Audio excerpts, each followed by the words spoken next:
Welcome back to the channel, ladies and gents, and welcome back to another video. Today we're going to be analysing and breaking down the transitional monsters, Leeds United. Just superb. Now, I do feel there's a slight misconception that Leeds are just a typical counter-attacking side, but that's not quite the truth. They are brilliant in transition, but their pressing is also unbelievable too. With Farke's aggressive high-pressing style, Leeds United see themselves sitting at the very top of the charts for most possessions won in the final third per game within the Championship.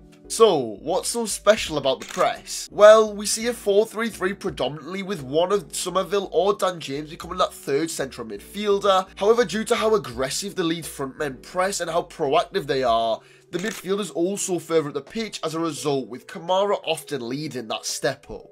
This then leaves space within midfield and therefore relies on one of the centre-halves to come slightly forward to prevent a forward receiving the ball. Now, this is something Pascal Strujic does very well. In fact, he sits at the top 40% for possessions won by centre-halves within midfield areas. But despite having a centre-half that can cover ground quite well and cover that space that's left by the midfield, being so aggressive alongside the front men, this system is still a massive risk. Yet it also has massive positives. It allows Leeds to commit 3 bodies into the first phase build-up, as we see by the front line almost all being within the Leicester City penalty box within this frame. And in fairness, I know I said it's very high risk, but aren't majority of high pressing systems high risk? Moving on to how Leeds seem to set up when defending within their own half, and it's obviously a traditional 4-4-2. With Joe Perreault stepping forward from the number 10 position to partner Jorginho Rutter. Specifically when defending transitions, we often see 1v1 scenarios created by the Leeds team. They force the play out wide and force the opposition into having to take on the fullbacks. I mean, no player won more tackles than Archie Gray in the game against Leicester, and Sam Byram sits in some of the highest fullback percentiles for defensive output. What I do specifically like about the Leeds defensive setup though is that how they actually deal with things once they've already stabilised and aren't just defending these transitional phases.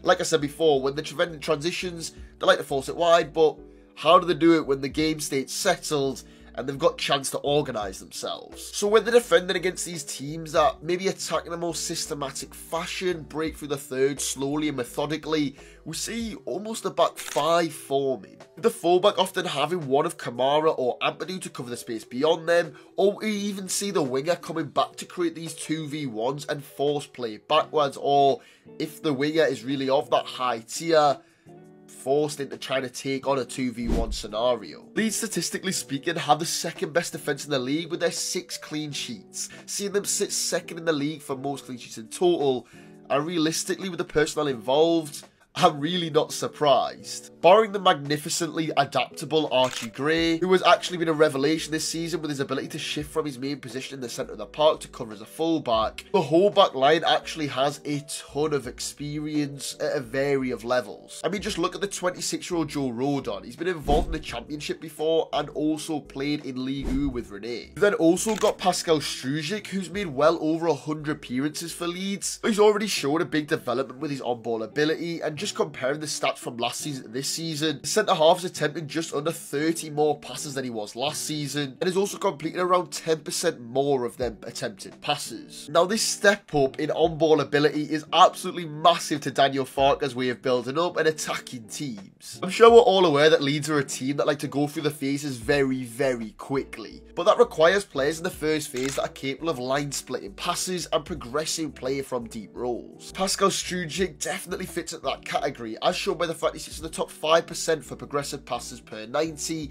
for centre-halves within Europe. When building, we see a 3-2 structure with one fullback advancing to hold the width and allow the winger to come into the half space and progress play centrally, whilst also exploiting the fact that the fullback can't actually come inside and commit to this run due to the Leeds fullback hugging the touchline and holding that space. And that sort of play makes it so hard for the opposition defence. As I said before, the fullback's within 2 minds, the centre-halves are within 2 minds, due to the fact that Leeds commit so many bodies forward. I mean, who do you track in this situation?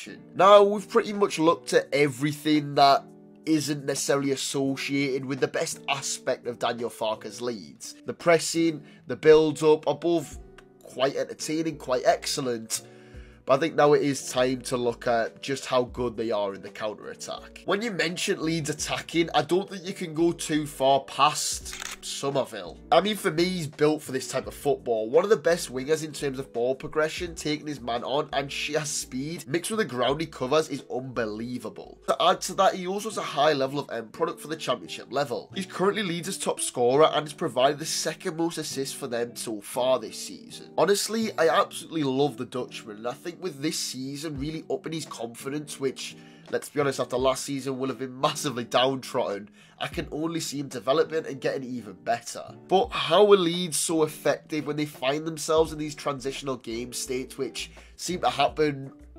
frequently every single week? Well, it's actually somewhat systematic in a way. Everyone seems to know exactly where they're supposed to be going, exactly who they're passing to, exactly where everyone is. Whether it be Joe Perreault's excellent darting runs in behind, which creates space for one of the widemen to attack the goal from the half space, or Rutter's impeccably unselfish behaviour as he alternates with Perreault between who claims possession in deeper positions and who goes on to attack the box. Everything seems to be one or two touch, very precise, very direct, but never ever half bothered. It's always 100% effort from Daniel Farke's team. There's no hiding that this system is massively boosted by the individual quality that Leeds do have. I mean, they were relegated from the Premier League. They're always going to have that quality advantage over the rest of the championship. Arguably, that front four is one of the best in the league, and them two midfielders are certainly up there in the best midfielders within the championships debate. Kamara and Ampadu are both sensational, and I really think Ampadu specifically is brilliant. He's definitely up there. It's between him and Winks for the best midfielder for me within the league, and I think Ampadu just has a perfect balance of everything. He's a great defender, excellent ball progressor, very solid passing range, and I think if Leeds go up, he will be massive in their survival hopes, because I think currently he could easily fit into a Premier League, maybe 10th to 20th place side, if obviously surrounded by the right profiles within midfield. And Ampadu being this great defensive presence also again makes Leeds such an impenetrable force at the moment. I mean, as I said before, he often covers in that pocket, preventing the winger from really being able to burst beyond the fullback. But also this fact that they create this back five makes them so explosive when going forward. And without Ampadu's smart IQ and positioning, these counterattacks would be nowhere near as effective, because there would be less bodies forward, which would then cause the fact for less players to actually be able to break as quick as they do. So, after a slower start than fellow ex-Premier League side Leicester City, Leeds seem to have found their feet and, more importantly, have an ever-present identity within the squad. But could they really claw their way back between this point gap between them and Ipswich, or even them and Leicester, and actually see themselves finish in automatic promotion spots? I'll let you guys decide down in the comments. If you have enjoyed today's video, then please do leave a like and subscribe, and I'll see you guys in the next one, because I am massively ill. Peace.